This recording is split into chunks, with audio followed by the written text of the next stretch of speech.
It's date night in the Muzio house, and we're driving a 2019 BMW X5 XDrive 40i. Because you can never throw enough alphanumerics at a car. Hey, sweetie, can I show you something interesting? You can. Oh, wait. Here, try. Watch now. Okay. Oh, now I'm interested and thrilled. Took a beat. For a while, I looked crazy. I was like, this is the moment. I've been expecting this for quite a few years. Yeah, you knew I would break, and this is it. That's one of BMW's interesting features. It's gesture control. And let me quick use the cranking down sound so we don't get the Bay City Rollers lawyers after us. What do you think about that? You can just put your hand here and do this. It makes me want to try a variety of gestures and see what happens. Can we just do like a black box over this? Like, it's not working. It's not working. See, BMW's missed a real opportunity here. So the fun thing about gesture control, one, do you think that's neat? That is super cool. Oh, you're doing it. Yes, I like that a lot. Okay, you're wrong. It's a stupid gesture and it doesn't work. And here's why. Because you can't make little adjustments. So you're doing this and dazzling your wife on date night, but it's either very loud or very quiet. Maybe you're doing it wrong. Well, the thing is, you don't know it's active unless you do a bunch of dumb spinning. Yeah.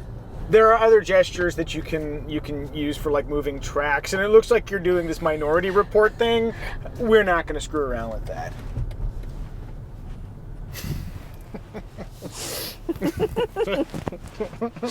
Sticking with the format, let's see how the BMW X5 drives.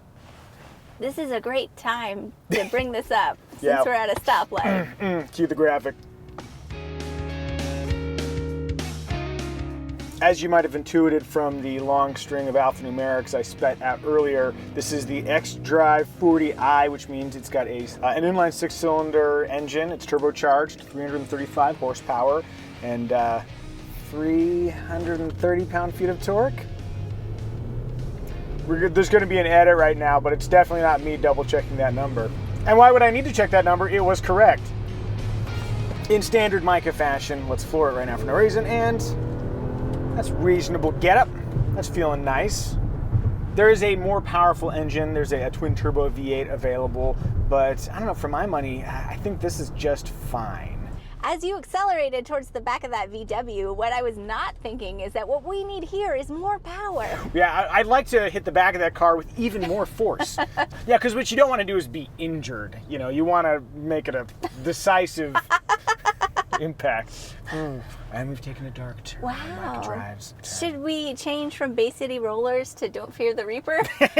Bung, bung, bung, bung. So all the BMW X5s have XDrive all-wheel drive, which we are not going to be putting to good use on today's date night. Taking off from a stop here. So one thing I've noticed is that the 8-speed automatic transmission, its behavior is a little bit inconsistent. Like on the 1-2 shift, sometimes it's maybe less than seamless. So yeah, that inconsistency is a little off-putting. Oh, here's a really big bump. This is a perfect opportunity for ride quality. Ugh. Darn you, VW. Yeah, we would have gone through that more quickly. Oh, we got a runner. The GLI is making a go at it. The VW Jetta GLI there was going daintily slow over the bump, and I understand it's a very, very big bump. But then when I tried to pass because I was maintaining a quicker pace, they didn't like that, and they drove very quickly. But they're no match for the turbocharged inline 6-cylinder pulling this thing along, even if it's not the more powerful engine. So we're cruising along here at a normal freeway pace. Sweetie, how's the ride quality?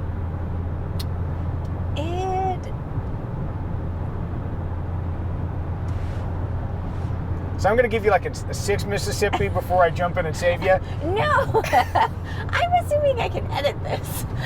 You're the editor, so yeah. Gather my thoughts. No, go for it. And think about the question you just asked me. Does it feel smooth? Does it feel bouncy? Is it loud? It feels a little bouncy and loud as compared to other vehicles I've ridden this stretch of highway with, but not in a way that I would consider had you not just asked me that question. So that's the thing. Like, by asking the question, I'm a bit like the Oracle in the Matrix, where you might not have thought about road noise or about bumpiness if you hadn't, been provoked. I would say that in terms of ride quality, the X5 is pretty darn smooth. What happens with BMWs is that you feel little bumps like this, but they're damped. So it's almost like audio compression, where the spikes have been sort of smoothed a little bit. But you still feel connected with your environment, which seems desirable if you actually care about driving. Correctamundo. Oh, while we're moving on the freeway here, I was going to save this for the remarks section a little bit later, but let's try the... Wait, reduced driver assistance. Why are you not available? What? Why is reduced to... What? Okay. What? Yes. Not available. Why? There's a driver assistance function, and I do not know why it's not available to me right now. But basically, the X5 will manage the steering and the brakes by itself and the accelerator, and it will just kind of drive for you. But I've noticed some odd behavior, which I'd love to share with you, but it's not available. It knew you were going to say something bad about it. He's the Oracle. Ooh, yeah. That's a little disappointing. We're driving at a steady speed here, which is a terrible time to need to cover the brakes, which is something I need to talk about before we move on to the next section. I'm sure that Mini has pretty good brakes. Give it a shot. Micah, how did that Mini slam into you on the freeway? Well... What I want to know is how many X's were in this? What kind of a date night are we for? XDrive, X5, 40i. Only 2 X's. Jesus. You've turned into... You're like the commenters. Yeah, I am not a piece of meat. I'm a man. So this is a really good opportunity to distract you from your raw sexuality. There's going to be an S curve up here, so we can hustle through and we can answer the question of whether or not the emotion factor is adequately addressed in the BMW X5. XDrive 40i. Oh, and you know what? Let's activate sport mode and see what that does for us. Extra dynamic setting. Okay, let's do it. Slowing down. Oh, and this is fun. I've got a BMW M3 right behind me. So let's go really fast through the corner. Ooh, you got to use the brakes. Huh. I will say that the M3 didn't keep up, so that was good. It's not the car, it's the driver. Let me just pat myself on the back here. One of the interesting things is that you would expect, as a BMW, the steering ratio to be very quick. The sportiness of a BMW would come from like, oh, really quick, agile handling. Look how much steering I have to add to make that 90-degree corner, fully arm over arm. It's not a quick steering vehicle. It's actually fairly slow, which is a little surprising. But I think there's something about expectation. You expect a BMW to be sporty, ergo your experience with a BMW is sporty. The thing that it does really well is that when you're in a corner, it feels very stable and very confident in that cornering. So I've talked about this in other videos where what you want is when you put in a certain amount of steering angle, a bit of resistance from departing that angle. You want the car to feel like it's happy to be there, rather than constantly pulling back to center. Just like date night. What now? Sweetie, we've got an entire subscriber base. All they want to do is make lurid comments on these videos. They don't need you doing that for them. They're a fine-tuned machine ready to share their dirty thoughts. No, I'm just throwing it off. I'm sorry. Before we move on, the brakes are sensitive and very soft. So I don't like them. Interior! What do you think about the interior? I think it looks like an evil robot. Evil robot? I hate to say it, that's a little bit of an automotive Cliche, yeah. Die. Everything about this is angular and vaguely futuristic. Yeah. This bit looks like it should be on a spaceship. Like it looks like the evil computer. No, really, die. The dome light? Okay. Yeah, I would say that if you wanted to look like an evil robot, you could go a lot further than this. So if you look up here, surrounding the vents, there's some angularity to it, but they round those edges. So I think there's sort of a modern but smooth quality to it. The thing I'd like to point out is that the material quality is excellent. So as you touch around here, like feel the leather on the seats and the stitching, and you know, everything feels nice. You know, touch the carpet. It's kind of not a super deep pile, but there's a little something there. I think they've done a really nice job creating a space that is going to age well. It doesn't look like it's excessively trendy, so I'm into it. And plus, I also like the high-mounted display. That's nice, and it sort of has some sense of continuity with the gauge cluster, which is also digital. So I'm a fan of the interior aesthetic, but you know, it's not everybody's cup of tea, which is also a huge attribute. You don't want to make a car that literally everybody likes. Totally agree. Yeah, this is definitely not created for me. Everything about it is elegant and masculine, and I like cute and fun. Cute and fun. Yeah, exactly. Yeah, it's a little bit too mature. So it's not for me. You're right. This is not for you. This is probably for like I was going to say like a 55-year-old woman. That's we're not there yet. While we're talking about the interior, I'll mention that the back seats are roomy, plenty of space, but they don't slide or recline, which I think is a really weird oversight. Like, all the rear seats slide and recline now in midsize SUVs, so that's a weird exclusion. Have you discovered any potential like functionality, like reason for that? Like, does it do something else? Nope. No, I got nothing. There is a third row option that you can get, and so I don't know what the seats do when you have the optional third row. They've got the slide in that context, but I'm kind of not sure, so it's weird. We just passed where we're going. We're going to go see the movie Booksmart. I've heard good things. We'll see. So I'm doing a lap here because I need to get to some of the other stuff. But before I do that, we'll just mention there's a lot of cargo space back there. And, cut to the B-roll of you checking out the rear cargo hatch. What do you think about the little flip down? Unnecessarily complicated. Clearly somebody who's never tailgated. I'm sorry you live such a sheltered life. I have never tailgated. Oh, here, get in. Okay. Have a seat. Check it out. I heard there's usually food involved in these things. I'm sorry I didn't bring food, sweetie pie.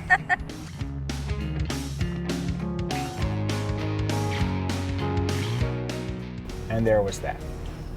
Exterior! Hey, sweetie. What do you think about the exterior styling of the BMW X5 XDrive 40i? The grates protrude in an almost cartoonish way. When you say grates, are you talking about the twin kidney grille? I am talking about that, and I'm...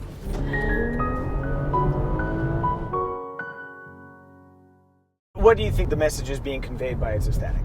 I think it's attempting to look aggressive but elegant, which is probably a tough line to walk. Yeah, and I think that's probably a desirable trait for many car buyers. So yeah, I think that's probably what they were aiming for, something along those lines.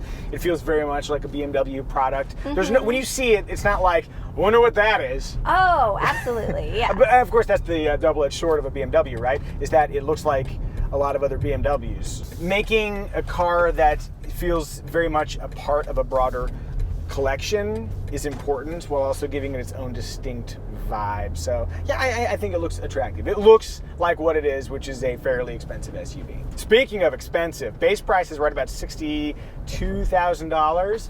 This one, do you want to guess how much this one costs? Oh my. I'm going to go 77 because it's the number that popped into my head. 74. Wow. Very close. I mean, you would have lost I went over. Well, yeah, I was going to say, yeah, by Price is Right rules, you just lost, but that's pretty darn close. Remarks! I'm going to take a right turn up here, and I'm going to demonstrate the lane keeping assist system's behavior. I'm curious to see what you think of it.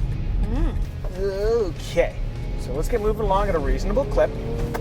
And then, oh no, I'm incompetent. Huh. Okay, so it did. That was weird. It just kind of went across. Let's try that one more time. Oh no, I'm still incompetent. Wow. Okay. I'm going to give that a thumbs down. Well, now who's incompetent? Okay. It's showing me in the gauge cluster it's definitely available. So let's try it. I'm still incompetent. Oh, we're on a bridge. We'll die by water. Wow. Okay. What I was going to show you, but the system seems to be completely inactive right now.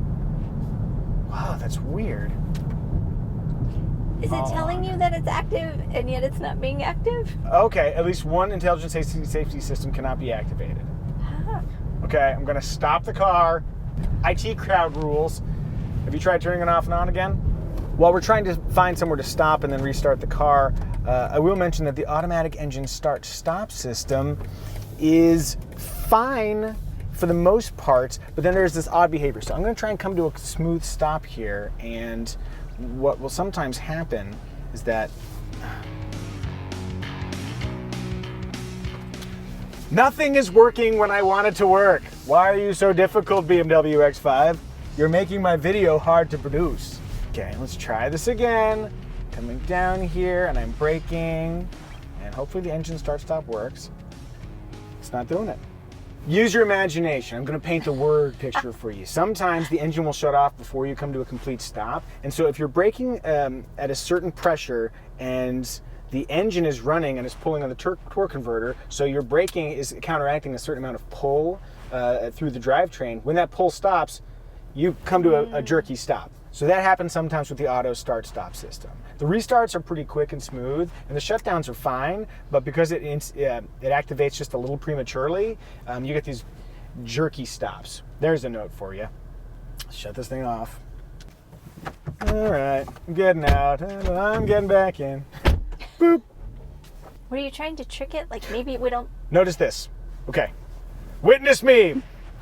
So right now it's up in this up position. I've noticed that when you turn the car on, well, that's not seat position 1. What are you doing? Why is my steering wheel over here? Oh, BMW. You are not... Oh, BMW. Yeah, you can put my steering wheel back where it's supposed to go. Hello. What can I help you with? Can you put my steering wheel where it's supposed to be? Sorry, I didn't hear that properly. Man, this is a cavalcade failure. Okay, let's turn that off again. That's really funny though. Oh man. Okay, so I've noticed sometimes when you start the thing up and you start driving, it takes a moment for the steering wheel to get to its proper position to drive. That's weird. As long as we're standing here too, let's talk about wireless CarPlay. So this is pretty neat. My phone is not connected. In fact, here, my phone's under my leg here. So this is a really cool thing. I enjoy this.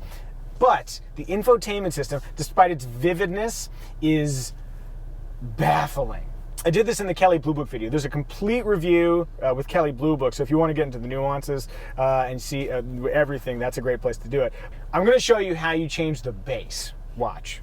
If I remember. Okay, so That's what, like 4 steps? Yeah, so you can use the knob here, or you can touch the touch screen. But so you rotate and you go to car, and then down to settings, and then general settings, and then sound settings, and then there's your bass.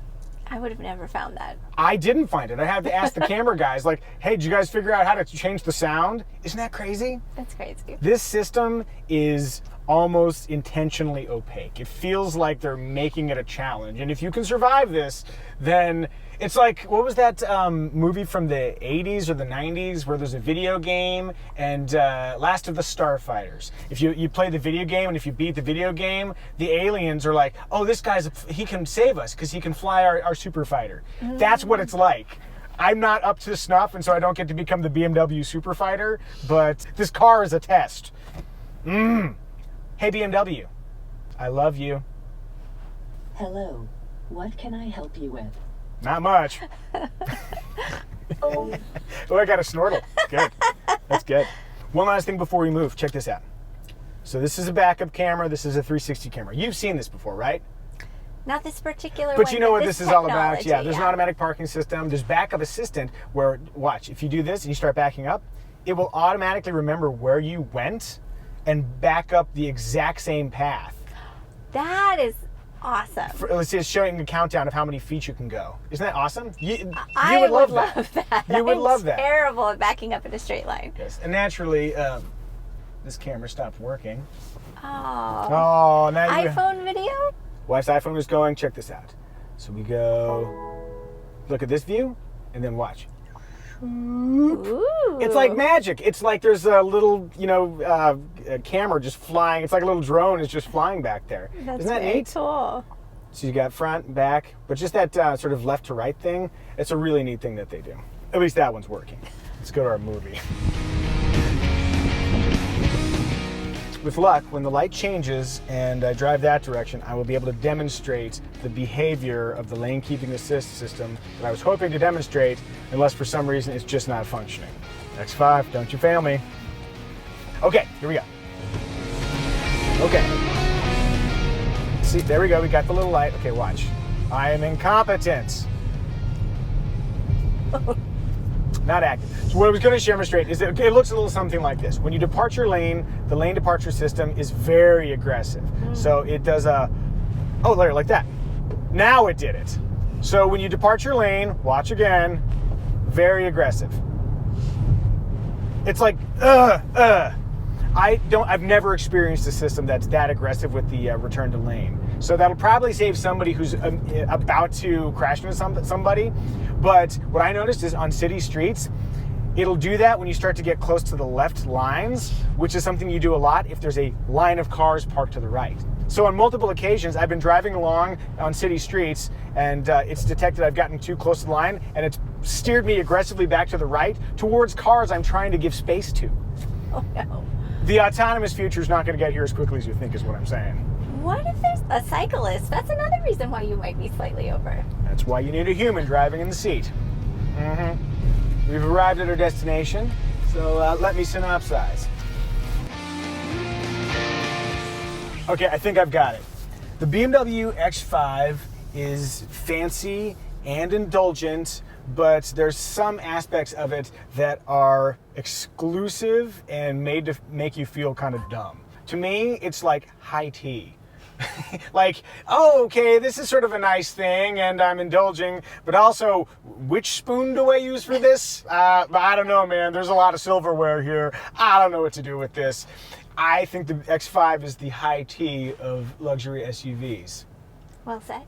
You got one more opportunity. You want to do a fun gesture down here? Ooh. Oh, yeah. Get in on it. Woo. Yeah. Thank you for joining us on our movie night.